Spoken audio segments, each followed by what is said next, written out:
조선의 비극, 왕의 귀가 아닌 백성의 고통, 이 숨겨진 진실을 알고 계신가요?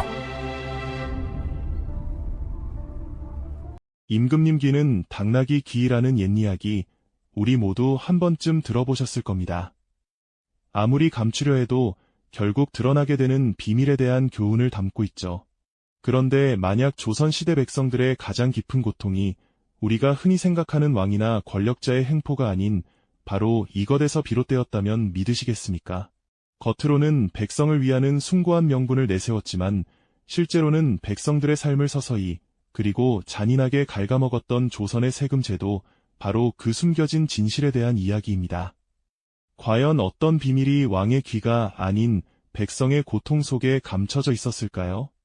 우리가 교과서에서 만나는 조선은 찬란한 문화와 뛰어난 사상으로 빛나는 왕조의 모습이 주를 이룹니다. 하지만 그 화려한 궁궐의 기와지붕 아래 드리워진 그림자 속에서 평범한 백성들은 매일매일 생존을 위한 처절한 싸움을 벌여야만 했죠. 그들이 감내해야 했던 부당하고 때로는 비인간적인 현실은 오늘날 우리에게도 깊은 울림을 선사합니다. 단순한 역사적 사실을 넘어 시대를 초월하여 인간의 존엄성과 불의에 맞서는 저항 정신에 대한 이야기에 귀 기울여 볼 시간입니다. 이 영상은 바로 그 숨겨진, 때로는 쓰라린 이야기 속으로 여러분을 초대할 것입니다. 조선의 태평성대 이면에는 백성의 피를 짜내는 국가의 칼날, 즉 가혹한 세금 제도가 교묘하게 도사리고 있었습니다. 국가를 운영하고 백성을 보살피기 위해 세금은 분명 필수적인 요소였죠. 하지만 그 명분과 현실 사이의 괴리는 눈에 보이는 것보다 훨씬 깊고 넓었습니다. 백성의 안녕을 최우선으로 삼는다는 이상적인 목표와 달리 실제 세금 징수는 백성들의 어깨를 짓누르는 무거운 짐을 넘어 때로는 그들의 생명줄을 끊는 비수가 되곤 했습니다. 풍요롭게만 보이던 궁궐의 기와지붕 아래 수많은 초가집에서는 끼니를 걱정하며 세금 독촉에 시달리는 신음이 끊이지 않았던 것입니다. 세금을 걷는 관리의 표정은 냉혹했고 그 앞에 고개를 숙인 농민의 얼굴에는 체념과 절망감이 역력했죠. 수많은 세금 관련 문서들은 그저 숫자의 나열이 아니라 한 가족의 생사가 걸린 비극적인 기록들이었습니다. 그 중에서도 백성들에게 가장 큰 고통을 안겨주었던 대표적인 사례로 환곡을 빼놓을 수 없을 겁니다.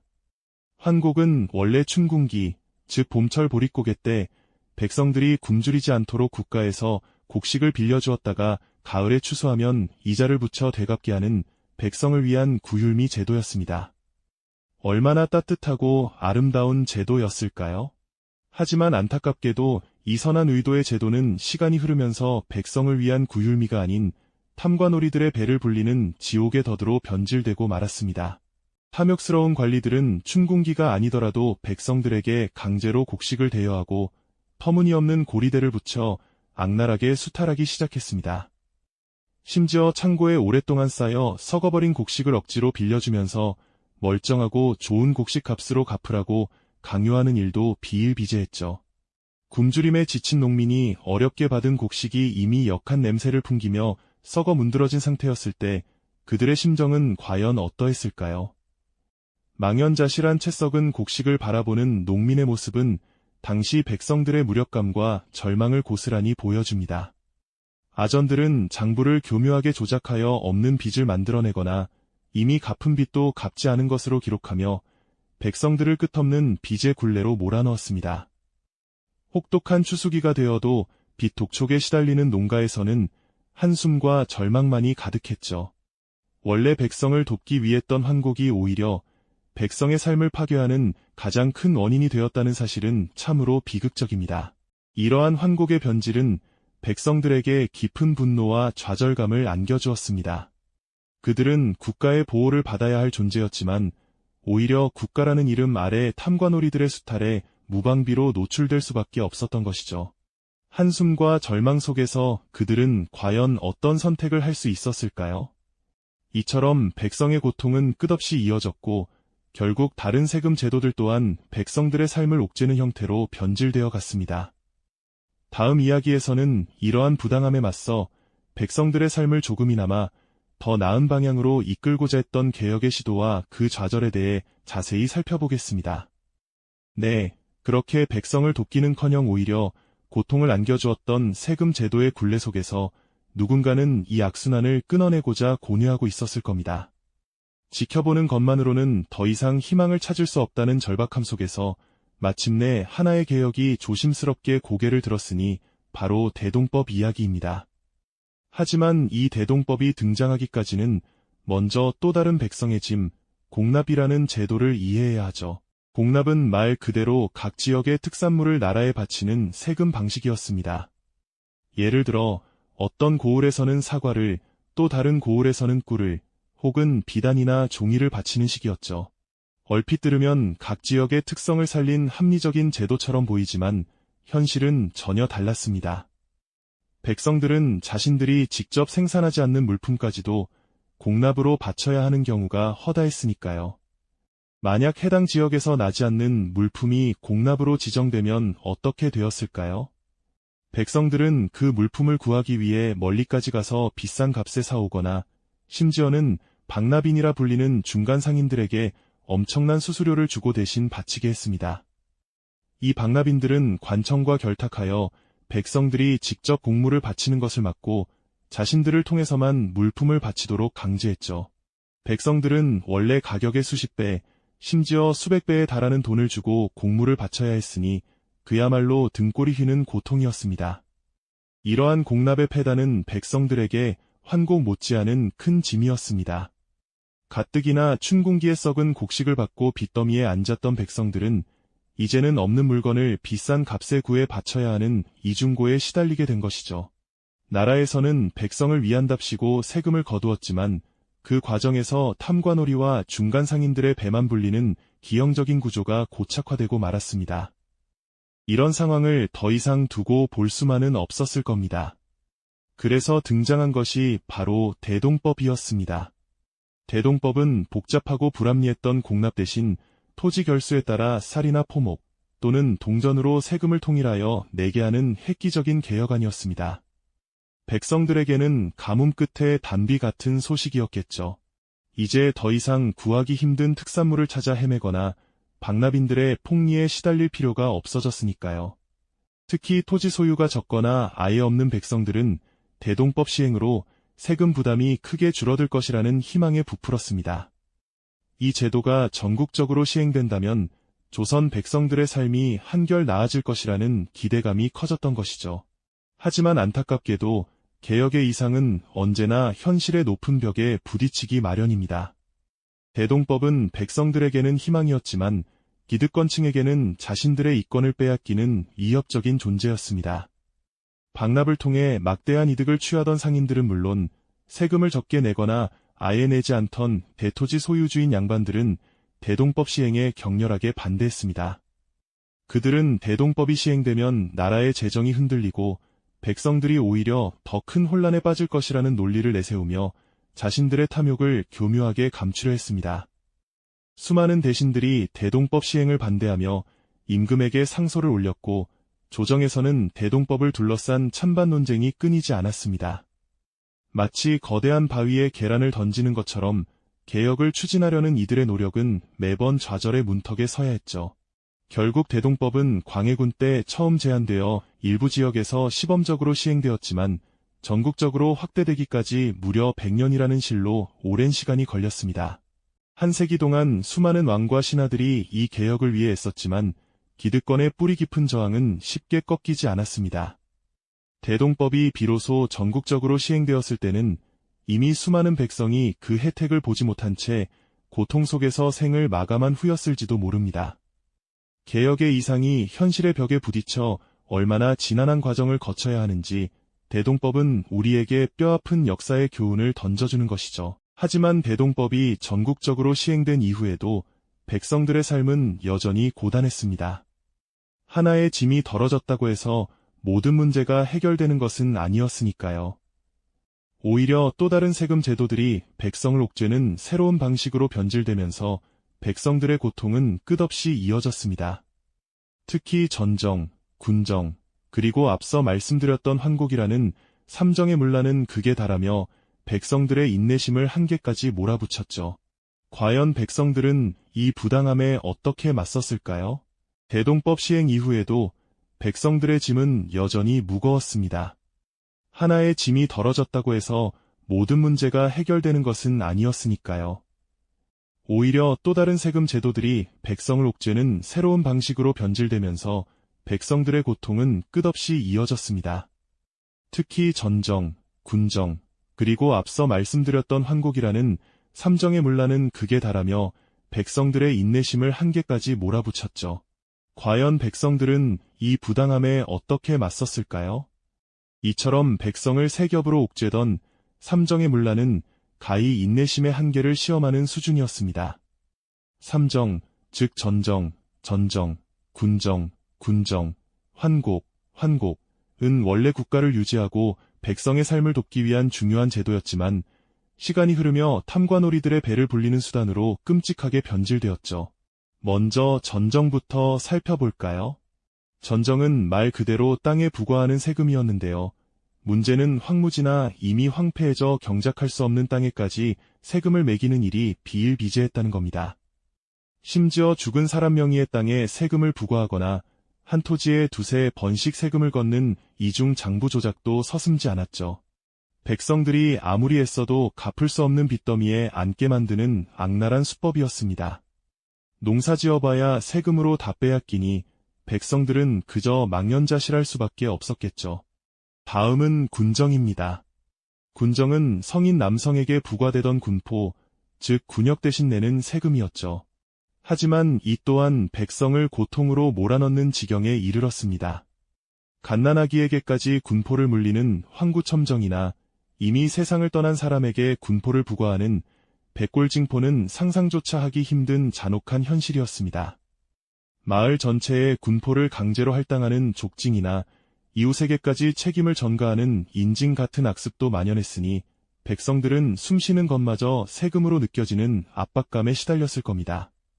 아들이 없으면 며느리에게, 며느리가 없으면 이웃에게까지 군포를 물게 했으니 그야말로 생지옥이었을 겁니다. 그리고 앞서 잠깐 말씀드렸던 환곡은 어떻고요? 춘궁기에 백성을 돕기 위해 시행된 구율 제도였지만 가장 지독한 고리대로 변질되었습니다.